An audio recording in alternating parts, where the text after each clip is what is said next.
What's up, nerds? Hello. We're going to talk about the Game Awards 2020. We have to. We have to. Um, we had a conversation leading up to it, but we got a little too hostile. Tempers were flared. Things were said that you can't take back. We've Um, kissed. We've made up. yeah, it's all good now. Let's talk about these winners, Gerald. First of all, did you watch the show? I watched the second half just because I was working during the first half. So I came Yeah. home, threw it on. Streamer I watched was co-streaming it. So I just watched it with him in his chat. Yeah, I watched about 10, 15 minutes of it, and somehow, I know this is a weird year, but I was like, this is the worst. No, I mean, props to them for pulling off what they did. I'll give Yeah. them that. Yeah. What was it? A whooper? I was tired of hearing about whoopers all night because for some odd reason there was a Pokemon Go event where instead of just being like, hey, go catch some whoopers, they always were like, we've got a whooper alert. It's like, fuck you, dude. Ugh. Yeah. Ugh. Like it's children sitting around watching this thing. No, it's Yeah, no, neckbeards like myself sitting Yeah. there eating Cheetos and getting mad at the screen. It's been in their 30s. Yeah. Getting their blood pressure too high over things that don't matter. Me too. Me too. I'm not just judging other people here. But yeah, okay. I didn't watch the whole show or Mm. even that much of it at all, but I did immediately check as soon as it was over to see who the winners were. And my immediate response, I immediately messaged you and said, "What a fucking clown show!" And Which you didn't fully disagree. I didn't. Of course, that's usually how it goes. Whoever's going to take Game of the Year sweeps almost everything else. So Yeah, that's whatever. I will say that as far as best performance, Laura Bailey deserved that one. uh-huh. Props. Abby was well performed, even if I didn't really care for the story she was in. Yeah. But a lot of these, you saw it coming. There was no big surprises. Yeah. I can't argue with anything aside from some of the top ones for The Last of Us Part 2. Like Best Indie, of course it went to Hades. Best mobile game, I expected to be Genshin Impact, but it was Among Us, and I can't argue that either. Yeah. Even though that's an old game. I don't know Best when the mobile ongoing, came out. Yeah. best ongoing went to No Man's Sky, which surprised everyone, including the guy who was on screen for No Man's Sky, because they had, if you saw the way they did it, they had everybody's faces up there, and then they just announced it. And he was literally he didn't expect to win at all. He was in the middle of a drink when it happened, so he almost did a spit take, and it was pretty rad. That's funny. I will say, not I didn't play the game, but the reception for it, at least on the fan side, and I think this really speaks to video game journalism and how kind of, I don't know, stupid that is. but The Last of Us Part 2 just sweeping is kind of abysmal. Right? In some ways. In others, honestly, this wasn't the biggest year for games. We had some big ones, but I don't know. There aren't a whole lot of winners that I could truly get behind. As far as who they had nominated, it's Last of Us Part 2 had the best audio design. Sure, that makes sense. What else did they get? Best narrative, but at the same time, it's even though I hated the story because the way they decided to tell it, it was still better than what they did to Final Fantasy VII Remake story. So yeah, give it to them. Yeah, didn't people love the Ghost of Tsushima narrative though? I didn't play it, but I saw nothing but praise for that. People dug it. Yeah, but people did not dig. People did not dig Last of Us Part 2's narrative. It's not true. That's what happened with The Last of Us 2. as dumb as it is, I think I don't know if it would have gotten here if it wasn't for the fact that because so many people hated it for the wrong reasons, usually too. Like, don't get me wrong, I'm not a huge fan of it. I accept it's a decent game. Mm-hmm. Yeah, it's all right, but not game of the year. But so many people hated it because it's like, oh, it's a lesbian lead character, and the other one's like really butch. It's like, okay, what's wrong with that? Shut the fuck up. Yeah. And so it was getting hate for that type of thing. Yeah. And that made the other side like come out and defend it even harder. Yeah. So that we couldn't get at just like this neutral ground of looking at it objectively. See what happens when you politicize everything, you motherfuckers. Like, you did this. yeah, it's your fault that games journalism defended the hell out of this boring fucking game because you had to be a bunch of fucking assholes about it. And yet again, like, I accept this was a beautiful game. It looked really good. Mm-hmm. The gunplay and the violence, really great. But whenever you're making a game where the violence is this good, you can't try to, spoiler alert, you can't shame me for liking the violence. You fucking made it. Yeah. So, I don't know. What do you think was underrepresented, or what do you think should have gotten more attention? Honestly, looking at everything, I couldn't even tell you. I think that if Miles Morales came out in time to be on here, Mm-hmm. Demon Souls remake should have been. Mm-hmm. So that does seem like an oversight. Mm-hmm. That aside, there's not much else I can really say. Yeah. Like, this, yet again, there were some decent games. Like, one of my favorites was Hades. It made it into the conversation, and that's good enough for me, honestly. Yeah. I never expected it to win the big one. Yeah. No, as you probably couldn't have, but I guess it did take the indie win, right? Yes, it took Indie Game of the Year, which wasn't a surprise. The surprise was it took Best Action Game of the Year. Yeah, that's that's a little wild.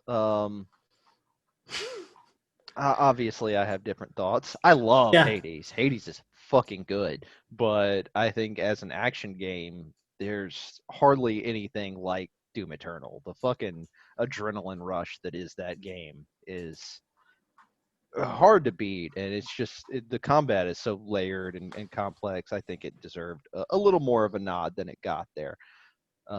See, I can't speak to that because I'm waiting for the next gen version to come out. I bought it just because they're like, oh, it's a free upgrade. Whenever it was on sale, I was like, I'm gonna buy this now so I get that upgrade later. Let's do this. Yeah. Meanwhile, I was waiting for the downgraded Switch port to come out. No, I've played it on the Xbox, but that Switch port, this is way off, and we'll come right back to it. That Switch port looks fucking good. I mean, it looks bad because it's it's playing on the Switch, but for what they got on the Switch, that thing looks good.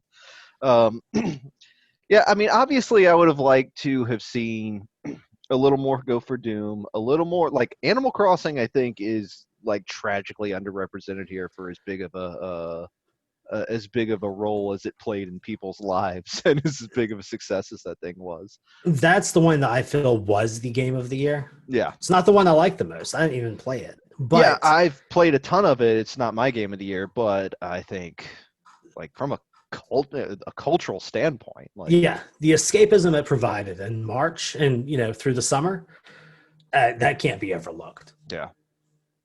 Yeah, it's just an incredible force. Like, you don't get video games like reaching the larger zeitgeist like that often.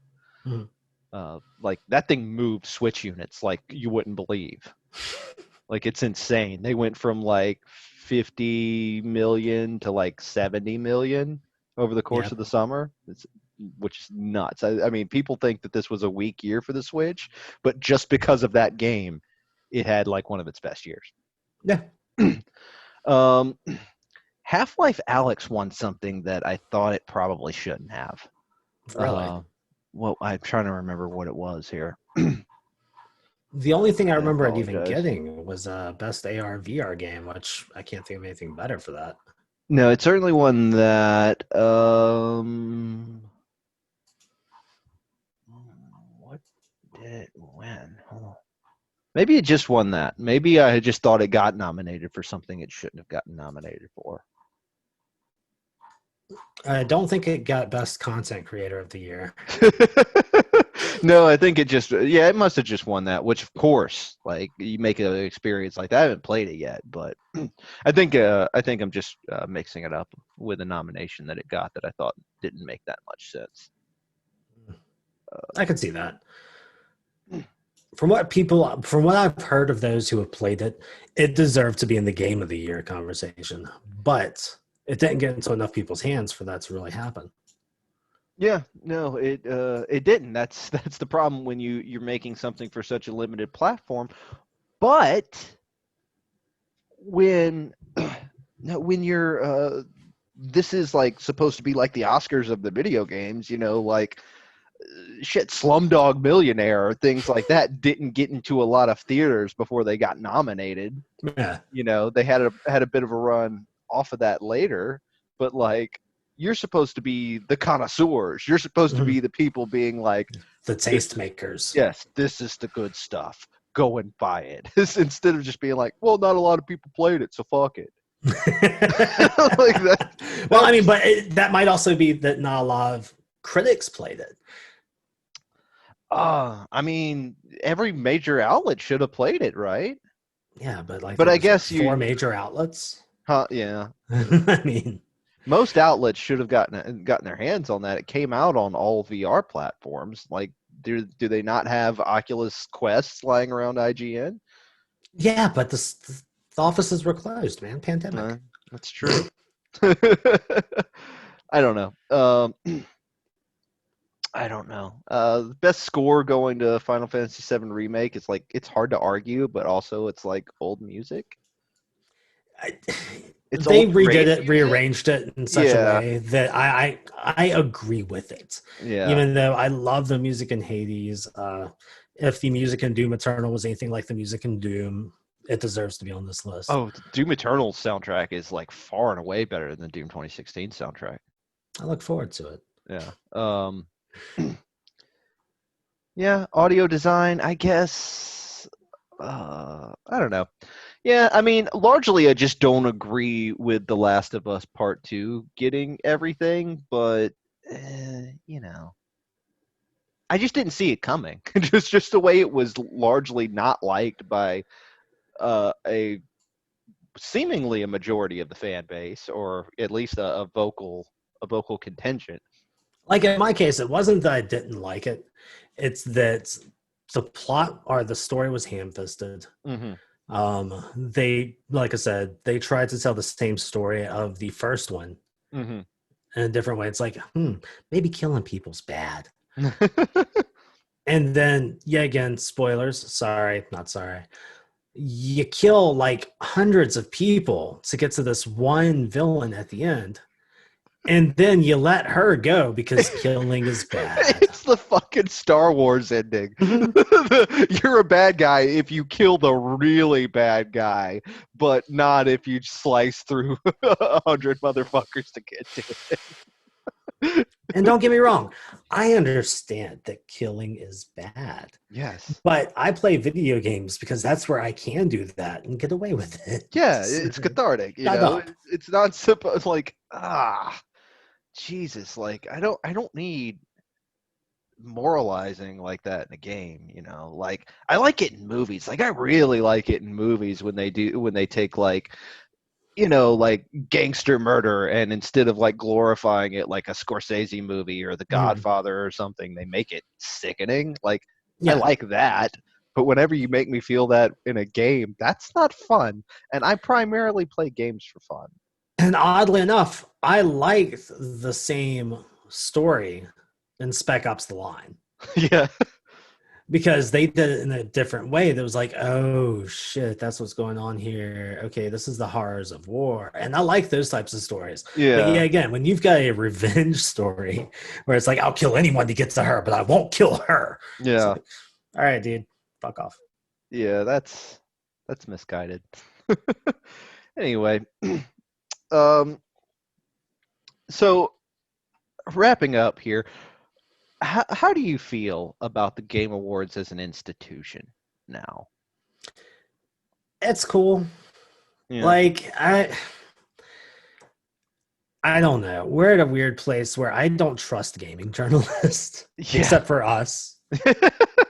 Um, just because having been a little bit on the inside of it Hmm. and seeing how things work, like I gave out a few like 1 out of 10s, Uh-huh.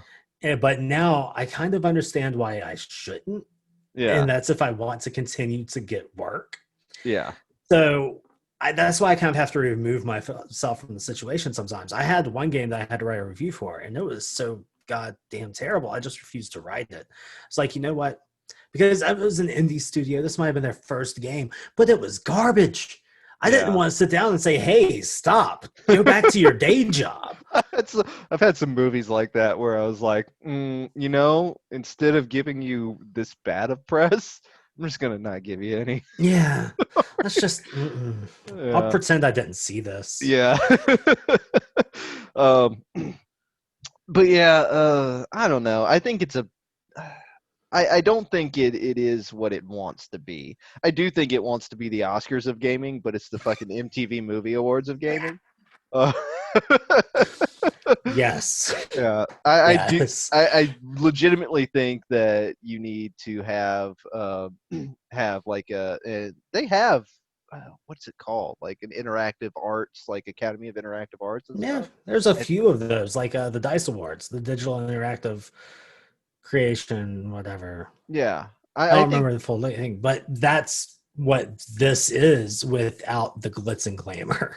yeah, I think you should give a little more press to the actual industry awards, the actual people within the industry, congratulating each other. As much as people make fun of that with the Oscars, because it's just a bunch of people patting each other on the back. Like nobody understands the game, what goes into making a game, like people that are making games. Mm-hmm. So I think that's a way more fair and way more. It would be way more prestigious to just be like, hey, your peers who also are in the fucking trenches doing this shit recognize that you made the best thing of the year in this category or Right. whatnot. So, but as it stands, this is like, uh, it's journalists and it's a popular vote with like a weighted popular vote. Mhm. And I enjoy the event for what it is, which Mhm. is trailers for trash. It's absolute trash trailers. Relegating that amazing performance of, oh God, Last Surprise from Persona 5, relegating that's the pre-show. Fuck you for that, Jeff Keighley. Yeah, Main show. That I should have been main I show. think we can all agree, um, like to a person, fuck Jeff Keighley, right? No, I really can't. Like, he's honestly the face of games, news, and journalism, and I still get hyped by that shit. So it is what it is.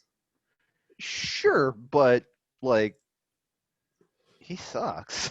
Like, he's the Joel McHale of gaming. No, Joel McHale was the Joel McHale of gaming. He did host a Ubisoft presser at E3 once.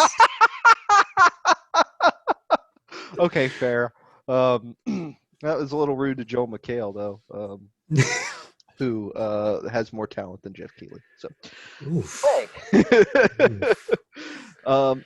It's been a great conversation. Thanks for having me, Jeff. Yeah.